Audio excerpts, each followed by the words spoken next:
Okay, I'm now going to introduce Rob Fairclough, who will be talking about his own personal view of change months. Good morning. A little bit of perspective. I'm a volunteer and participant in the Restoration Trust. I variously write, design, draw, sometimes act, and sometimes put on events. At the same time, I've been bipolar since I was probably about 18, although it wasn't diagnosed until 2009. And I have to say, without the Restoration Trust, I wouldn't be talking to you now. Um, you know, it's not a cure-all. I mean, I still get bad sessions, but as you'll see from this project, which I believe is tells you everything you need to know about why this organisation is so good, you'll see that how essential it should be in our culture and in our mental health treatment. So off we go. Right.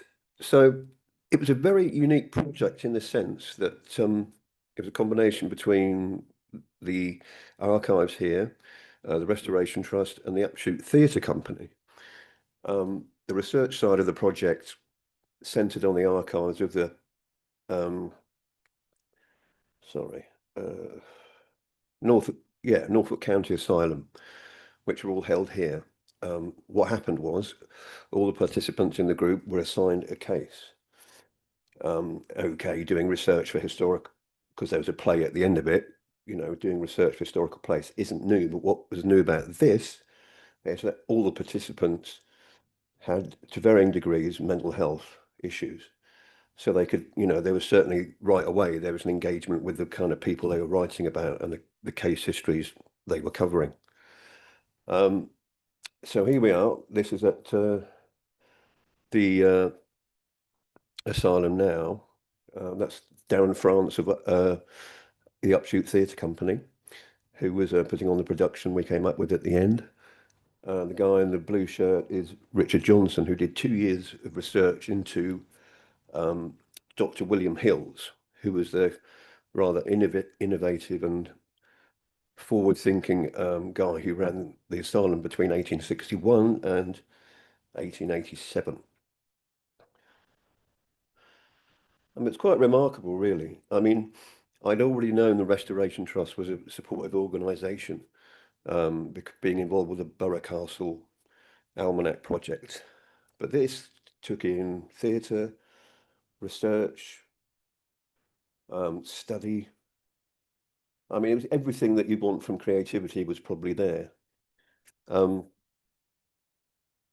and, also about that thing about what the previous speaker said about learning, the stuff we unearthed about how hospitals used to treat people.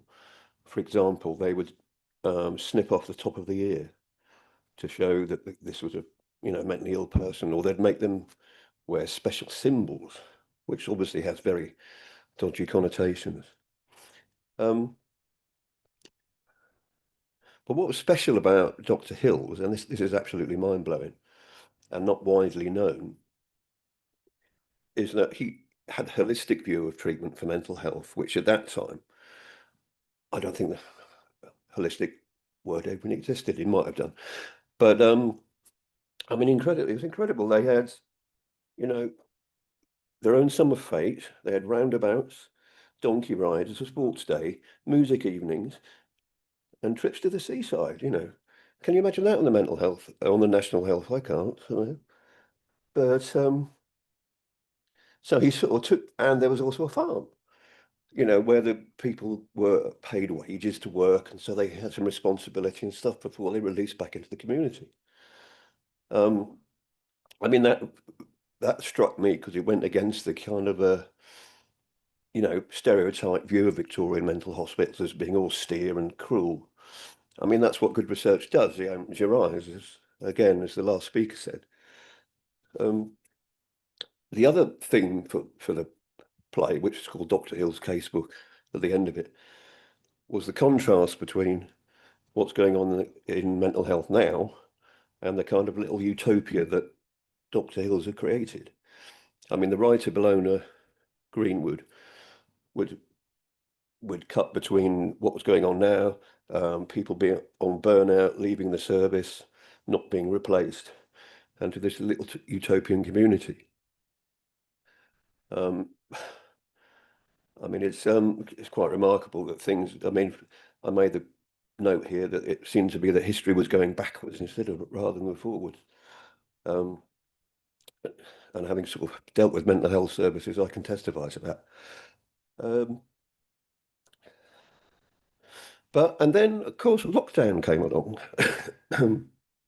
which was a shame, really, because up until then, whoops, wrong way. I'll come back to him. He's in the wrong place. Lockdown came along, so the sessions had to go online. Now, this not only became a creative way to drive the project forward, but it was also helped sustain people who were very, very isolated. And what also happened, um, because the project was extended, I mean, the original plan was to do, sorry, it's one of our workshops. The original plan was to do um, a theatre tour, but that wasn't possible because of COVID, obviously. So it became a film. And because of the time of the project being extended, we were able to produce this anthology book, which is effectively a guide to the entire thing. But what it also had was a kind of emotional responses by the participants to what they had been studying. And some of them are very, very vivid and honest. I'd just like to read you an example, if I could, by Vicky Bareham.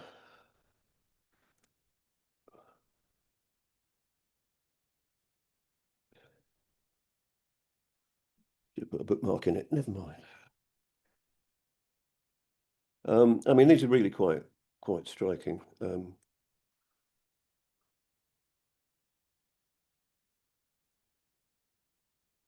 So striking, I can't find it. Hang on. Yeah, this is called Going In, by Vicky Bareham. I am terrified, stripped bare, stripped of my family, my home, my need to be myself, of feeling safe. I can't choose where I sleep or what I eat. I have no choices anymore. How can this help me? How can the aching grief that feels like a stone in my chest be eased in a place like this? How can this lunatic asylum soothe my soul? It is full of mad people. They shout, they stare, some of them just look empty and vacant. They frighten me, and I'm already terrified of my heavy heart, dark nightmares, loneliness, and hopelessness. Every corner and corridor of this place is cold and unknown, comfortless and unfamiliar. How can they possibly help me? I feel so alone.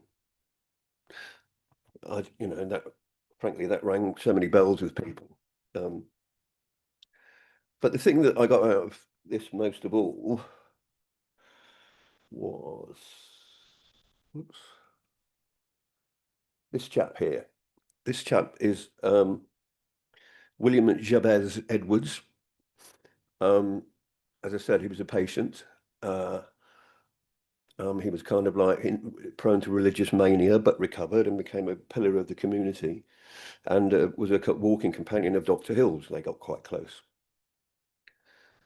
But the thing that really sort of floored me, actually, at the end of the play, was despite all the good things he'd done, Jabez took his own life. And I think that's an important lesson. I mean, it means, however supportive of the environment, however much it looks like someone's improved, um, you just don't know. There will always be a tragedy. And to see that acted out, I mean, it was one of the most moving things I'd ever seen, actually. And I, recommend you kind of have a look at it on YouTube. Uh, and that inspired me to be an actor. Well, sort of an actor. I mean, I say I'm an actor, but no one's ever paid me yet. Um, yeah, me too. I always say I'm good at all the things that don't make any money. Yes. Um, and I thought, having seen that scene and seeing that this guy, Ben Elder's a fantastic actor, having seen him do that, I thought, crikey, I've got to give it a go. So I did. And again, that goes back to sort of trying things you've never tried before, um, to see if you can do them.